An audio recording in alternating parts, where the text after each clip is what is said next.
Last term तक हमने different growth types, growth patterns, इन सब चीज़ों को डिस्कस किया था। साथ ही हमने डिफरेंशिएशन और डिफरेंशिएशन के एग्जाम्पल्स पर भी चर्चा की थी। आज हम चैप्टर के अगले पार्ट पर बात करते हैं, जहां हम एक बेसिक वर्ड देखें कि डेवलपमेंट क्या चीज़ है।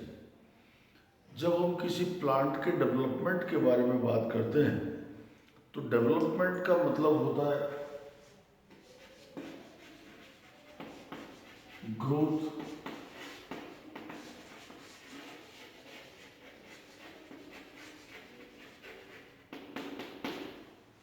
Plus differentiation. This sum total of growth and differentiation is called as development, विकास जिसे कहा जाता है। एक प्लांट की लाइफ साइकिल में जर्मिनेशन से लेकर सेनेसेंस तक ये डेवलपमेंटल इवेंट्स हैं। एक प्लांट में सीड जर्मिनेट करेगा, जर्मिनेट होने के साथ वो सीडलिंग में डेवलप होगा, फिर वो फ्लावरिंग करेगा, फ्रूटिंग करेगा, सीड का फॉर्मेशन करेगा।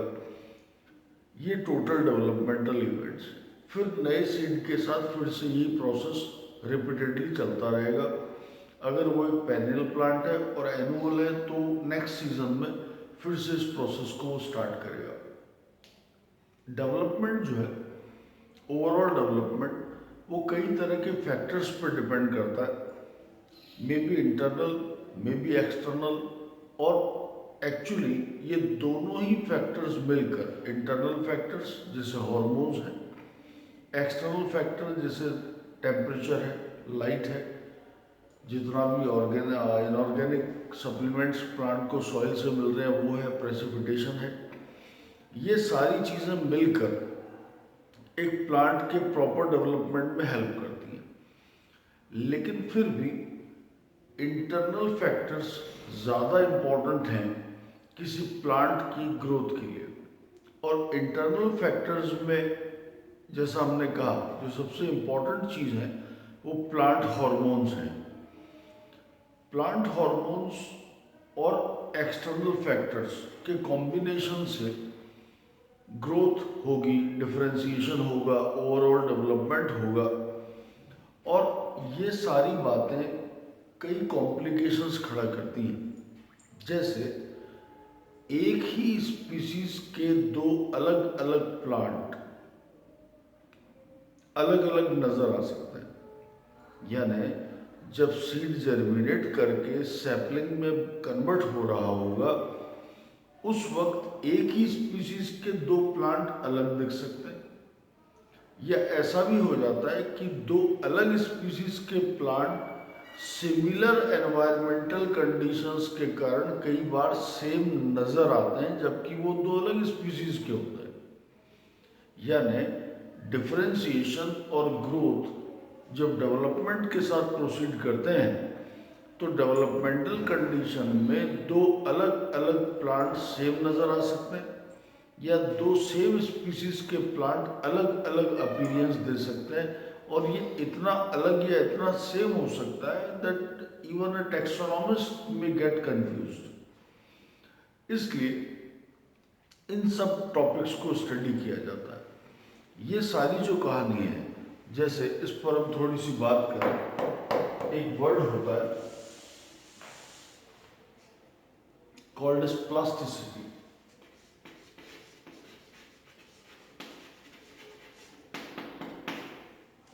ये एक तरह का एडेप्टेशन है कि प्लांट अपनी रिक्वायरमेंट्स के अकॉर्डिंग, जो भी उसका एक्सटर्नल एनवायरनमेंट है उसके अकॉर्डिंग, कई बार अपने ऑर्गन्स का शेप, साइज, डेवलपमेंट का टाइम ये चेंज कर लेता है। इस एबिलिटी को प्लास्टिसिटी कहा जाता है। ये एवोल्यूशन में उसका एक परमानेंट फीचर है, प्लास्टिसिटी।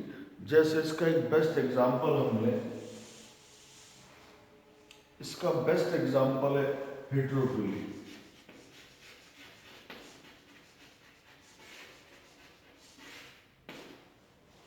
हेट्रोफिली का मतलब हुआ एक से ज्यादा तरह की लीव्स का पाया जाना।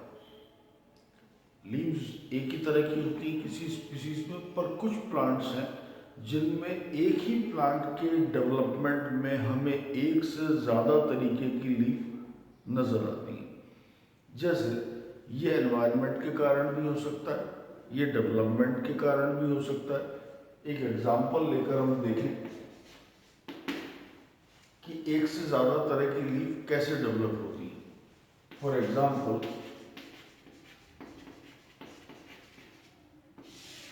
रेननकुलस जो प्लांट है, रेननकुलस जो कॉमन बटर कप है, इस बटर कप में हमें इस तरह का एग्जाम्पल कॉमनली देखने को मिलता है। बटर कप जो है वो एक एम्फीबियस प्लांट है, रेननकुलस एक्वेटिकस की मैं बात कर रहा हूँ, स्पीसीज एक्वेटिकस की। पानी की सरफेस में ये इसका कुछ हिस्सा अंदर होता है और कुछ हिस्सा बाहर होता है। मान लीजिए ये पानी का सरफेस है, तो इसकी वो लीव्स जो एक्सिस में पानी में डूबी हुई हैं, वो लीव्स बहुत कटी फटी होंगी, डाइसेक्टेड होंगी, जबकि जो above the surface of water leaf होंगी वो नॉर्मल लीफ होंगी। ठीक, तो दो तरह की लीफ एक ही प्लांट में देखने को मिलती हैं, लेकिन due to the effect of environment ऐसा हो रहा है। तो हेट्रोफिली में रेननकुलस एक्वेटिकस का जो केस है बटर कप का, दो तरह की पत्तियों का पाया जाना।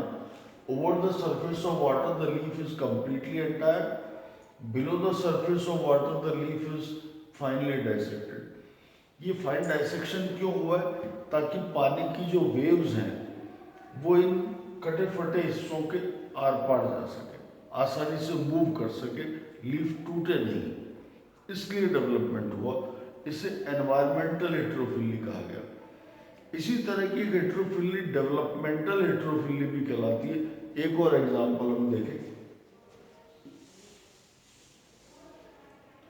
डेवलपमेंटल जो हेट्रोफिली है वो हमें देखने को मिलता है, जैसे लार्क स्पर्म,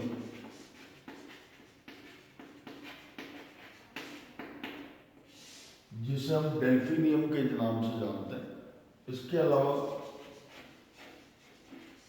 कैरेट में,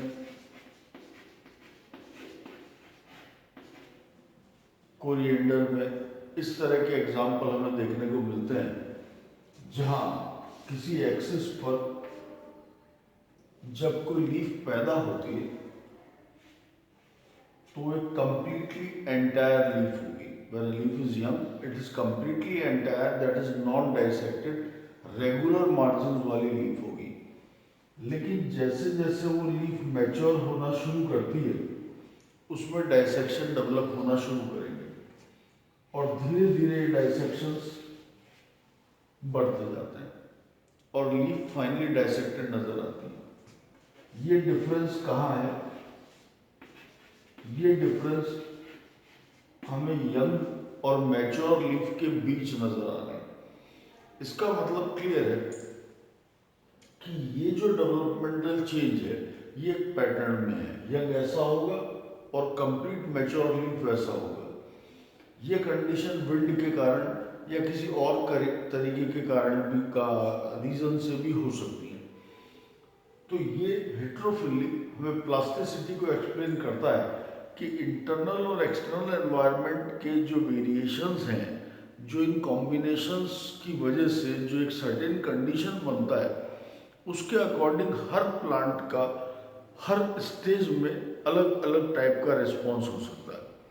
वो एक ही स्पीसीज के होते हुए भी दो अलग तरह के टाइप्स बन जाते हैं, या कई बार दो अलग स्पीसीज का अपीयरेंस सेम निकल आता है। ये डेवलपमेंटल इरेगुलरिटीज की वजह से होता है, या कई बार एनवायरनमेंट इसको सुपरसीड कर जाता है, इस वजह से भी ऐसा होता है।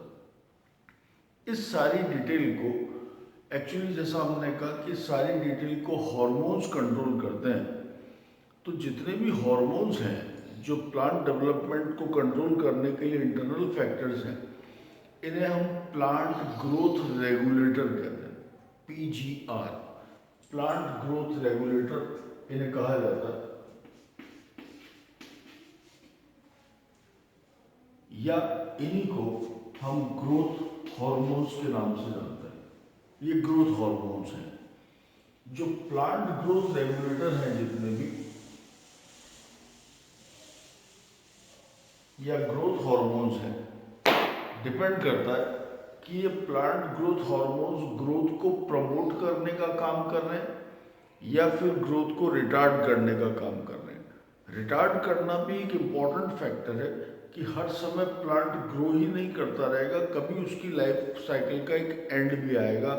सेनिसेंस के इवेंट भी वहाँ पर शुरू होंगे जिसे हम जीर्णता के नाम से जानते हैं। तो यहाँ पर जितने भी तरह के प्लांट ग्रोथ रेगुलेटर हैं, वो सारे प्लांट ग्रोथ रेगुलेटर्स को हम दो ब्रॉड कैटेगरीज में डिवाइड करते हैं। एक जो ग्रोथ प्रमोटिंग है और दूसरे जो ग्रोथ इनहिबिटिंग है। दो तरह के फैक्टर्स हमें यहां देखने मिलते हैं। ग्रोथ प्रमोटिंग में कॉमन एग्जांपल्स में हमारे पास है ऑक्सिन का, दूसरा कॉमन एग्जांपल हमारे पास है जिबरेलिन्स का, तीसरा कॉमन एग्जांपल हमारे पास है इसी कैटेगरी में, तीसरा कॉमन एग्जांपल हमारे पास है साइटोकाइनेस का। इनहिबिटरी में एग्जांपल है हमारे पास